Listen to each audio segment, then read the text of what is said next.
We are now on week 3 of our series, Jonah, God's Relentless Mercy. And here we are. We're finally at the fish. Everybody's been waiting. And guess what? We're done with the fish too. It's over. That's it. It's mentioned right at the start and it's mentioned right at the end. That's it. All right, but here we are in Jonah, this prophetic book that is slightly different from most of the other prophetic books, and that this is not about the words of the prophet as much as it is about the prophet himself. It's about Jonah, which, as we kind of talked about previously, that this is a relationship story. It's a story about the relationship between Jonah and the Lord, between the Lord and the people of Israel, about the Lord and the Ninevites, the Lord and the sailors. It's about God and people. That's what this story is about. And that's what's being painted. And so we see that Jonah is this prophet, and in this book, this makes it different too. He's not called a prophet in the book. We have to go to other places to see that he's a prophet. We can tell through his action, we can tell through the actions later on that he's supposed to be a prophet. He's missed a couple steps and continues to, but that he's a prophet of the Lord who was, the whole story started by a word of the Lord coming to Jonah and saying, I want you to go to tell these people, bring a word of the Lord to these people who are vile, who are violent, who hate you, who hate, and God saying, not me, God says, and who hate me, I want you to go to them. And so Jonah's response, as we looked at, is this. Jonah's over here. He goes to Joppa, finds a ship. So this isn't, he doesn't accidentally get on the wrong plane. Okay, he goes to a city. He goes to a city where ships are found. He goes to find a ship. He pays people to take him over here to Tarshish. That's where he's going. That's where the Lord called him to, Nineveh.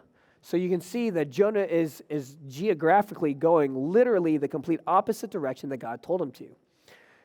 And every time that Jonah moves in this story so far, and it continues through most of this, is this movement downward, into the depths. We get this directional movement of heading down. And just, I always want to put this as a reminder for us too, that movement in the Bible matters. It has meaning. And oftentimes when we see downward movement, it's signaling away from the presence of the Lord. Downward movement is a sign of spiritual death. He's moving away from the presence of the Lord. It's not just directional for directional sake, because not all of it, if he's going down to Tarshish, from Joppa to Tarshish is not geographically downward, but that's the word used to describe it, because it's describing Jonah's relationship with the Lord, which then on the flip side means that upward movement would be towards the presence of the Lord. It is a sign of faithfulness that he's taking steps in a way that he's getting closer to God. But here his movement so far has all been downward, away from the Lord. And that brings us to here in verse 17 as we've continued through our story. Jonah's continued to move further from the place of the Lord. He's on the ship. The sailors, he didn't even take responsibility. The sailors throw him overboard. Go listen to last week's sermon. We'll flush that out there. And it brings us to this point. As Jonah is going down into the depths, into death is what it says. He is sinking, physically, Jonah is sinking deep, deep, deep in the ocean. Like he's about to die. And the Lord appointed a great fish to swallow up Jonah. And Jonah was in the belly of the fish 3 days and 3 nights. Okay? The fish was appointed by the Lord. Even in the midst of Jonah being as unfaithful as he could possibly be. And here's the thing, he's doing it on purpose.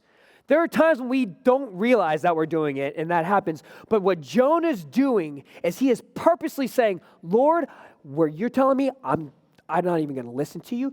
He has not even responded to the Lord. He has not talked directly to God at all so far. And the Lord appoints a great fish to swallow him up. And so what we see is that God is always in full control.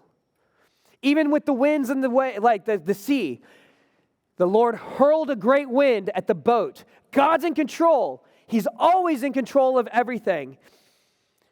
Even those hard, God still is overseeing. There's nothing out of his reach. Nothing is happening at all without his oversight of that. Now, I know that there's already these questions going on. You know what? There's some things I really like to question God about that have taken place. If he really is in control, if he really is above all things, what about this? Those are great, great questions. Let's keep looking. God is always in full control. Now, before we get to that other stuff, while we're here in this moment, this is a divine act right here. And the fish, I hate to break it to you guys, the fish is not at the center of what God is worried about right here, okay? Jonah's heart is of the greatest concern. That's the great concern. So when we read this story, when we tell this story, it's not about a fish. It's not about whether it's a basking whale in the Mediterranean or if it was like Leviathan or Loch Ness Monster or anything like that. That's not the reason it doesn't say it, because it doesn't matter. Because God's greatest concern in this story and for the telling of this story is Jonah's heart, which has denied him. That's what God's concerned about. And here's the amazing thing. As he goes down into the depths, a fish swallows him, envelops him. And now this swallowing and enveloping someone whole, when we look throughout the Old Testament, that word is often used to signal and denote judgment taking place. Like in Psalm 21, 8 and 9, the psalmist writes that your hand will find out all your enemies. Your right hand will find out those who hate you. And you will make them as a blazing oven when you appear. The Lord will swallow them up in his wrath, and fire will consume them. Judgment. Swallowing up. This is a judgment move. And then he goes, and it's the next thing it says, and he spends 3 days and 3 nights in the belly of the fish. 3 days and 3 nights. Now this often, all these things matter. You look throughout the Bible. It helps us see the fullness of the story, that it's not always just what's being told on the surface. There's depth in it. And here's the thing. You don't need to know it all right away. Get to know the story first, and God's going to unravel this stuff as we go. That's why we keep going back. 3 days and 3 nights. Hosea, come let us return to the Lord, for he has torn us and that he may heal us. He has struck his staff. Read that again. It's Prophet Hosea, a book about unfaithfulness. Where in a prophet and his wife, you see this image of faithfulness and unfaithfulness in the way that the faithful continues to pursue and seek the unfaithful. And then Hosea writes, come let us return to the Lord. Return, for he has torn us. Okay? You're like, what? He has torn us so that he may heal us. He has struck us down, and he will bind us up. After 2 days, he will revive us, and on the third, he will raise us up that we may live before him. And then Jesus himself starts to allude to his own 3 days of journey here. It's a judgment that takes place here. God bringing. Now, what's amazing, though, is that oftentimes judgment has only negative connotations, right? Don't judge me. Don't do this. We're not wanting people to point out faults or anything wrong in our lives when we say stuff like that. We don't want judgment because we don't want to be wrong. It's about us feeling good about our decisions. Ultimately, that's what it is. It's self-preservation. It's self-fulfilling. It's about me. If I don't want to be judged, it's because my great concern is I want my life to be just fine no matter what I do, mistake or not. Don't hold me. There's nothing out there. But that sounds scary though. That if there is nothing to have my foot on to grab me back, because judgment, we often think is just to tear down, right? That's what this tear down. The Bible, though, the point of God's judgment isn't just to tear down. What did all these passages say? And even Jesus, as he talks about it, is to take someone from death, because we're already dead. Bible says we're dead in our trespasses. We already have a death sentence, right? Spiritually, physically, all those things. The point of judgment is to take us from death into life. That's what God's trying to do in judgment. That's what he wants to do. Sometimes people just want to stay dead, though. No. I'm good where I'm at. Don't change my thing. This thing's fine. So we have that theme going on here already. And then we move into chapter 2. Guys, it took us 3 weeks. We're finally here. Chapter 2. We're rolling. Then Jonah prayed. All this has taken place. Now Jonah prays. It took a swallowing in the belly of a fish to get his attention to actually pray. Prayed to the Lord his God, Yahweh, that personal name of God, from the belly of the fish, saying, I called out to the Lord out of my distress, and he answered me. Let me catch up to myself. And he answered me, out of the belly of Sheol I cried, and you heard my voice. Now what's interesting is through this whole process, you've had these Gentile sailors who didn't believe in God at all. They were crying out to other gods, who then cry out to the Lord. Vows, make sacrifices, all that. All this is taking place. Jonah still didn't pray. Jonah's sinking down into the depths of the ocean to die. He's about to physically die. Still doesn't pray. Fish comes, swallows him. Now he'll pray. Right? It's comical. It is. And he finally does it. In my distress, he calls out. And that's the thing. In my distress. The psalmist write about that. There's something about being in a state of distress and calling out to the Lord that just rings true for us. In my distress, I called out.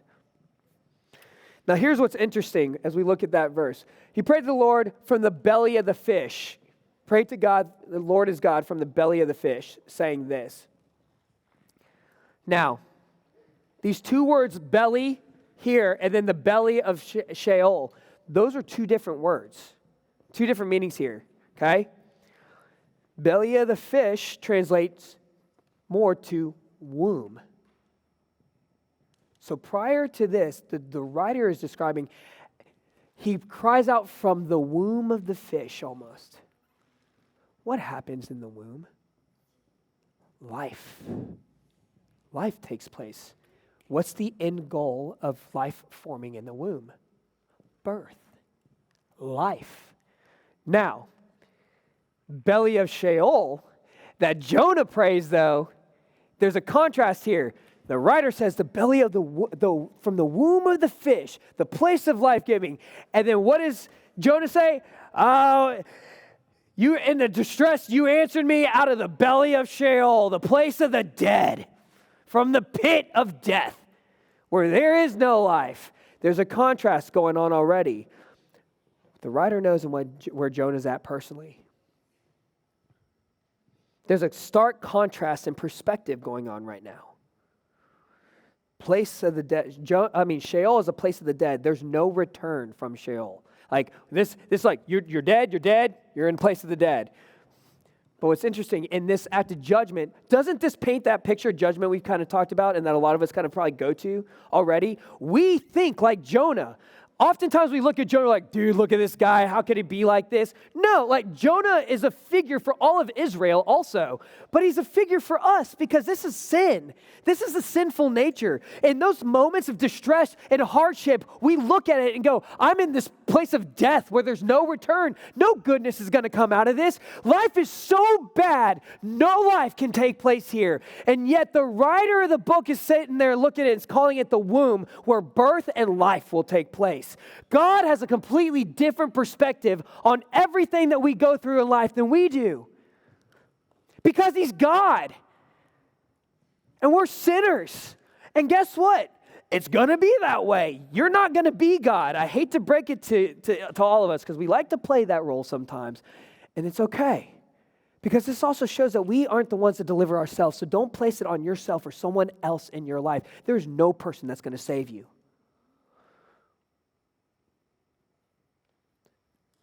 There's no thing that's going to save you. No boyfriend, girlfriend, job, husband, wife, child. Nothing can save you. In fact, when we lose those things, guess where we go? We don't feel like we're in the womb. We feel like we're in the place of the dead because we've placed our trust in something that dies. All of it does. But the Lord, he lasts forever. So that's what's going on is he's in this belly of the fish right now. You see there's already a contrast in what's taking place. And I want to go ahead and here's a kind of like foreshadowing moment. Who do you think is going to win out? Verse 3, he continues in his prayer. This is Jonah's prayer. Remember, he goes, I called out to the Lord in my distress. He answered me out of the bed shall cry out. So he's going to say, I finally did it, okay? I'm crying out. For you cast me into the deep, into the heart of the seas, and the floods surrounded me. All your waves and your billows passed over me. You cast me into the sea. Who threw him into the sea? First, it was the sailors. But who told him to do that? Jonah. Guess what Jonah's not doing? He's not taking any responsibility. This doesn't sound anything like American culture at all, right? We all take responsibility for everything. If anything, we're overly responsible people. No, this is all of us. This isn't just this is us as people. If we can place blame on someone else, like you can show up late to work, and guess what? It ain't your fault. Man, my tire blew out. I probably should have changed it 6 months ago. And there are circumstances that happen. I'm not saying there's not, but what we see is Jonah's here. You did this, Lord. You cast me in. This is what happened, Lord. I'm telling you. Anyone prayed like that before? He continues. Then I said, I'm driven away from your sight, yet I shall again look upon your holy temple. Here's what's interesting. There's a weird thing. Jonah's kind of a weird dude, guys. He says, I'm driven away from your sight. Was he driven away? Did someone push him out of the presence of the Lord?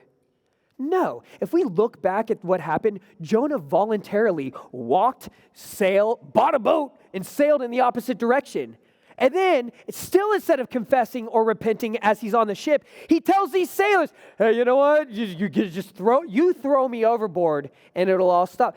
He himself is voluntarily, on his own power and will, walked away from God. And he's blaming the Lord for all of it.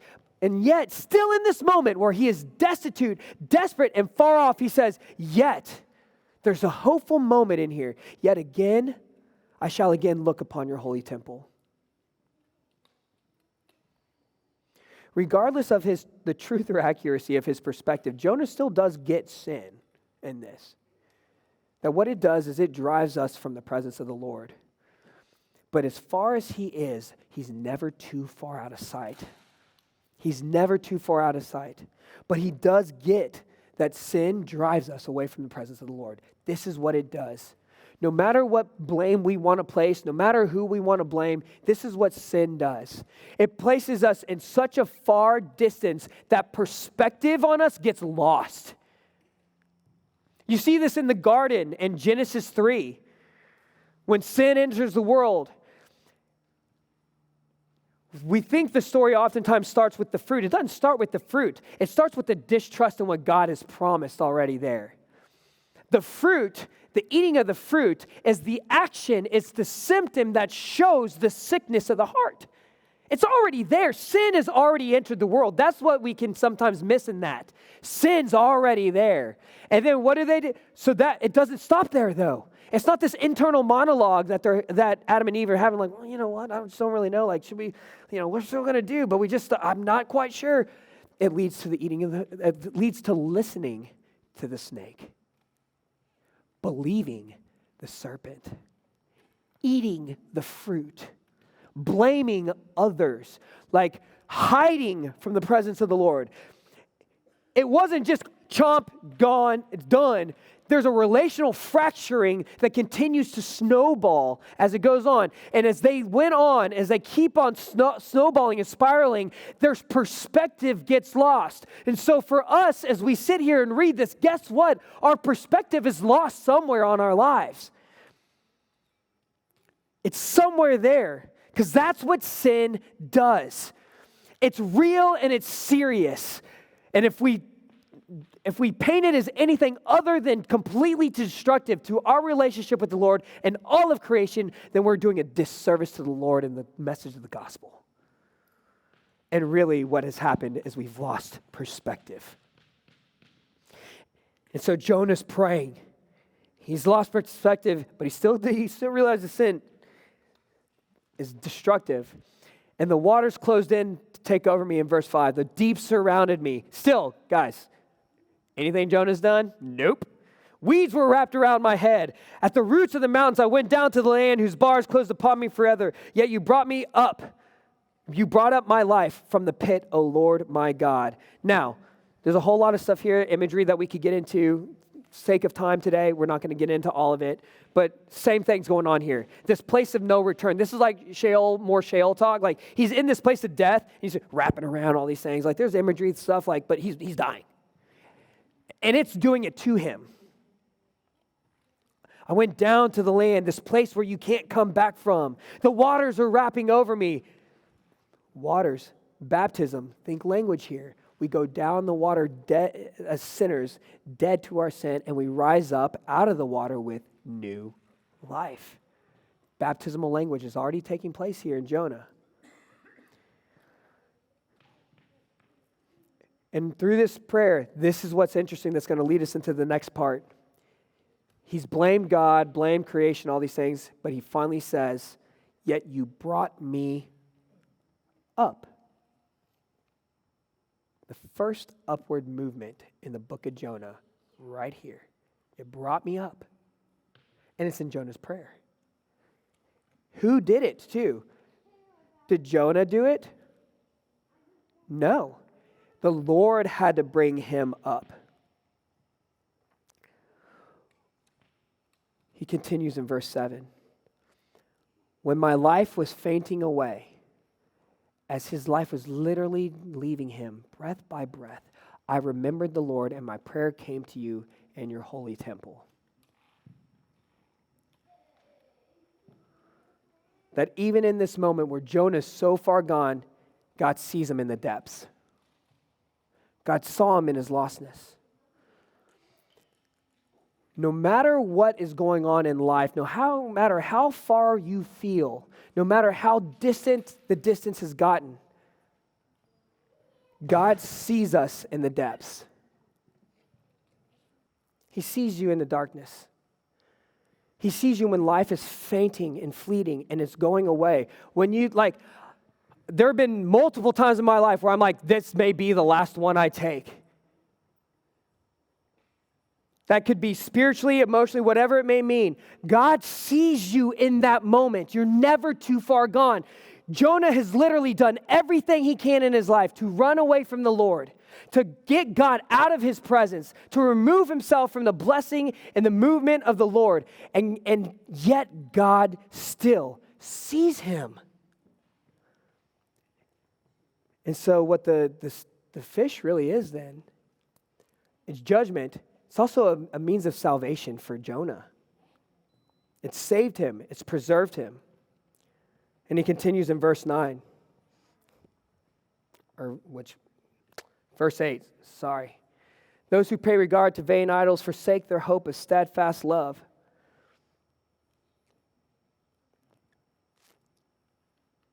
He continues to sort this out in his own mind.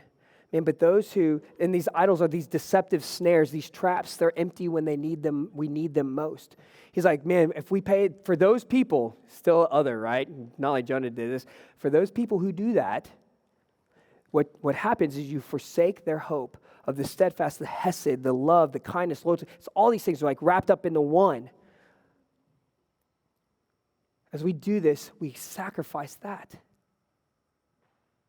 Now, while Jonah's kind of talking in third person here, Jonah's really talking about himself. I mean, he really is. Passive aggressively, but he still is. But I, even if he wants to paint the picture, Lord still knows, but I, with a voice of thanksgiving,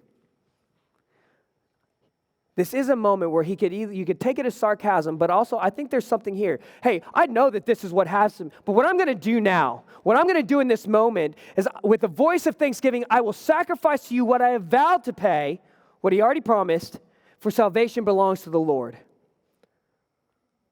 So he's contrasting himself with idolaters, but he's also kind of admitting, hey, I know that I could go this way, which will lead me to hopelessness and forsaking the goodness of God.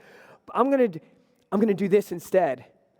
But like with Jonah, there's a hinge in here because he also is like, but I'm going to just do what I've already promised. I'm going to keep doing my bare minimum that I've already given.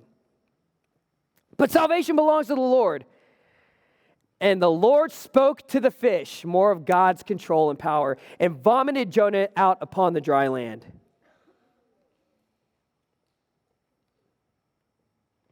God's in control. Even in this moment, God delivers him on dry land. Now, do you notice something still off about Jonah's prayer, though? In his prayer, Jonah never confesses sin or repents. Repent meaning to turn around, to turn away. Jonah never confesses sin or repents. He never does something and say, hey, Lord, I did all these things. I turned away from you. I ran away. I went in the opposite direction. And guess what? I'm going to go this way now. Where I've been disobedient, I'll be obedient. Where I've been unfaithful, I'll be faithful. He goes, Lord, salvation belongs to you. I'm going to just do what I told you already and sacrifice these things. He doesn't say anything about Nineveh. Nothing. And yet, the Lord still spits him out. God is still merciful. He's even blamed God, basically, for what he's going through. Hey, you did this. You wrapped the weeds. You threw the waters. You did all this. Yet God is still gracious. And so what do we take away from this? Well, the first thing is this, that God is merciful to undeserving sinners. This shows right here. Does it like really, if we even want to take, let's just take this and just look full, put like kind of like the blinders on and look only into the story. Did Jonah do anything worth saving him for? Did Jonah say anything, do anything? Did he even make, apologize? Anything? Has he deserved, has he earned anything at all? Has he earned a second chance? Did he earn to even be swallowed by the fish to begin with? I know that sounds disgusting, but still, it saved his life. No, absolutely not. But that's the point for this too. There is never a point of good enough to deserve salvation from the Lord because it belongs to Him. It is His, and it's His to give. And so what we see is that God is merciful even in our undeserving moments. It's not a question of are we good enough, because the answer is always no. But the solution is that God is merciful even in the worst places of our life. No matter how unfaithful we are, God is merciful to undeserving sinners, which also says this: you are never too far from God. There's never a place of you're denying, you're walking away, you're running away, any of those things. You're never too far gone. That's the point. You're not good enough. I'm not good enough. And thank the Lord that He is merciful. Thank the Lord that He's gracious. Thank the Lord that He loves us so deeply that it's not about earning and being good enough for those things. It's about God being gracious in spite of the fact that we are unfaithful at our best.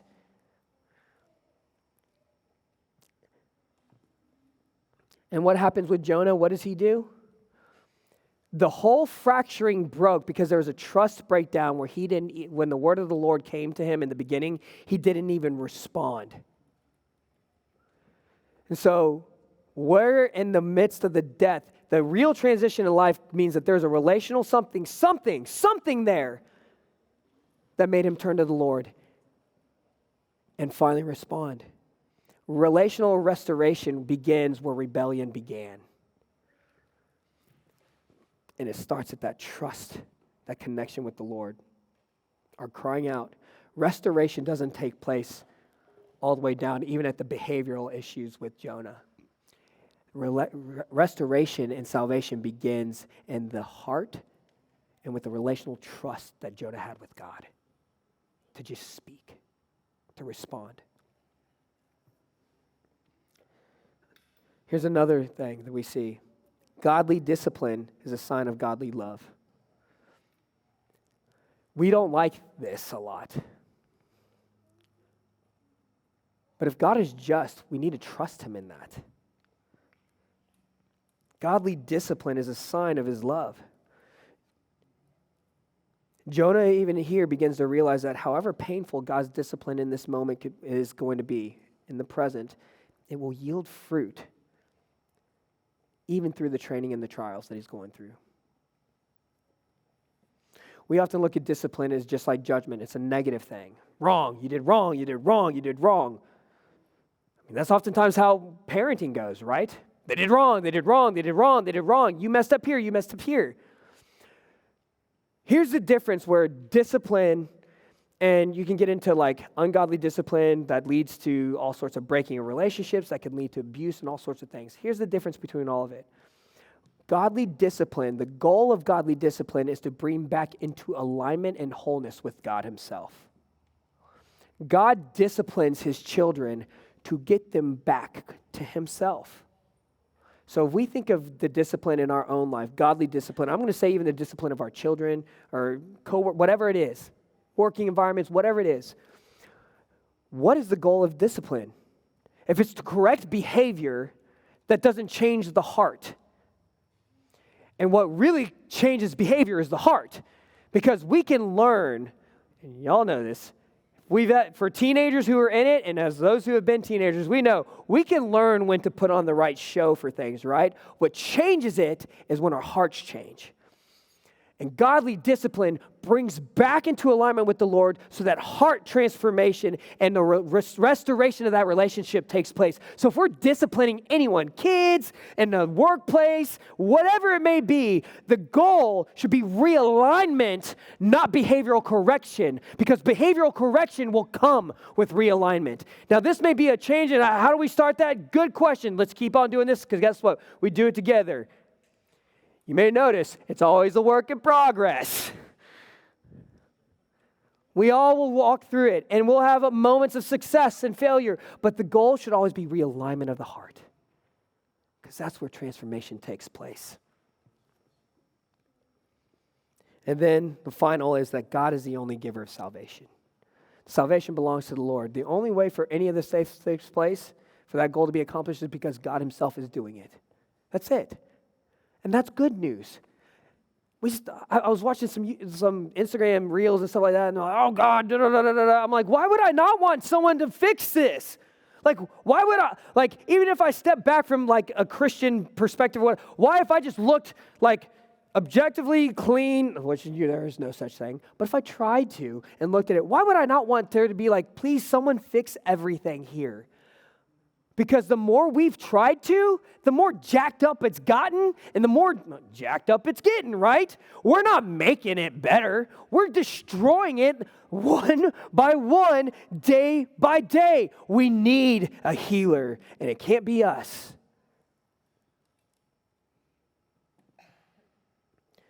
God is the only giver of salvation because God is the only one that can take us from death to life.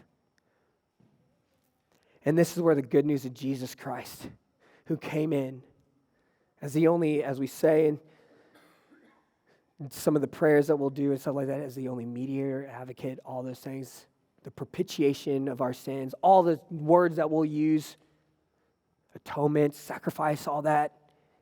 You don't know any of those are? Awesome, write them down. Let's go talk about it more. That'd be great. But all that is really wrapped up in like, at the end of the day, all those things, you'd be like, that God is the giver of salvation, like he saves us. That's what it boils down to. And while Jonah experiences judgment for his sin, Jonah's experienced judgment for his sin, for everything that's been, he goes through that. Jesus ultimately in his life, death, and resurrection experiences judgment for ours. He comes and says, you know what? You deserve all that. I'm going to step in. I'm the blood that will pay that price. I will go to the cross. I will die. I will give my life so that you can have it for forever. And the great gift of salvation is not life forever in clouds with halos. The gift of salvation, the greatest gift it brings, is being in the presence of the Lord forever and ever. That we are forever in upward movement with new life, forever and ever. Amen.